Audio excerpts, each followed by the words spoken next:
Alors pour le dispositif, on est parti sur une présentation sous forme de borne dans laquelle on a placé un capteur qui s'appelle le Leapmotion.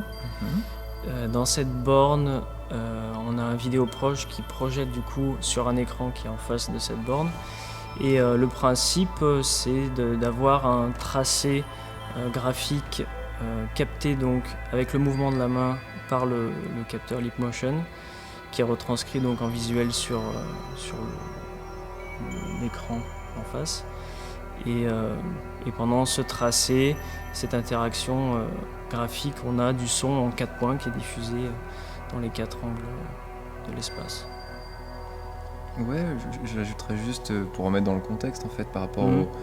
On a tout un projet là de la promotion qui tourne autour d'Oliver Sacks, un neurologue qui a parlé des effets de la musique sur le cerveau. Et donc nous, le thème de notre installation, qui s'appelle Absolute Chromesthesia, c'est le côté association couleur-musique. Et donc dans la forme qu'on vient tracer, comme Romain l'expliquait, cette forme en fait qui va être de couleur rouge et bleu, ça va aller du rouge vers le bleu et vice versa. La forme contraste va avoir une influence en fait sur le son qui passe derrière.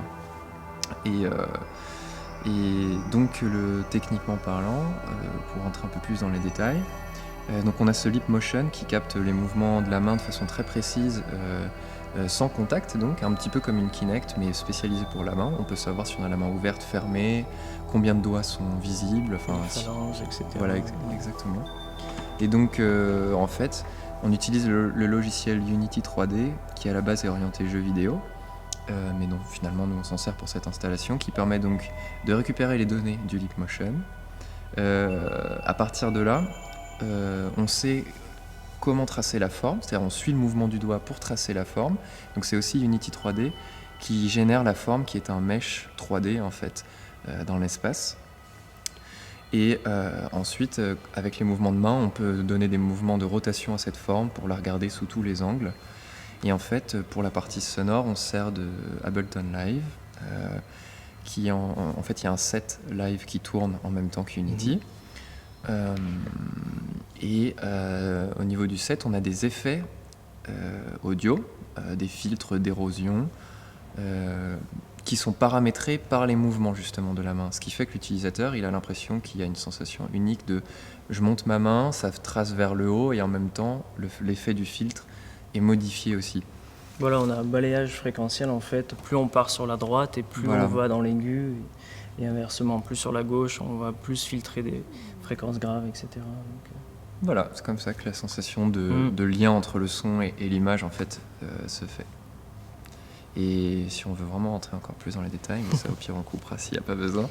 En fait, vu qu'Unity n'est pas du tout orienté art numérique, mais plutôt jeux vidéo, nativement, on ne peut pas communiquer en MIDI en fait depuis Unity. Donc on a utilisé Pure Data, un petit patch Pure Data, pour faire la passerelle entre des données de Unity qui partent en UDP sur le réseau, et ensuite le patch Pure Data reçoit ces données réseau qui viennent de Unity et envoie directement du MIDI à live du coup. C'était le petit détail.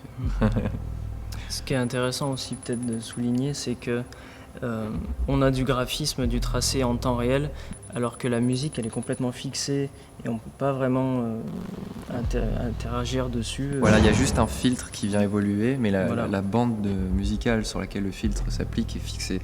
Et c'est vrai que ça c'est un peu l'idée pour la suite, si on a l'opportunité de retravailler dessus, ce serait d'avoir beaucoup plus d'interaction avec la musique. Et imaginer quelque chose de beaucoup plus, presque comme un instrument en fait, dont on pourrait jouer. Donc ça, ce serait une prochaine étape. À voir.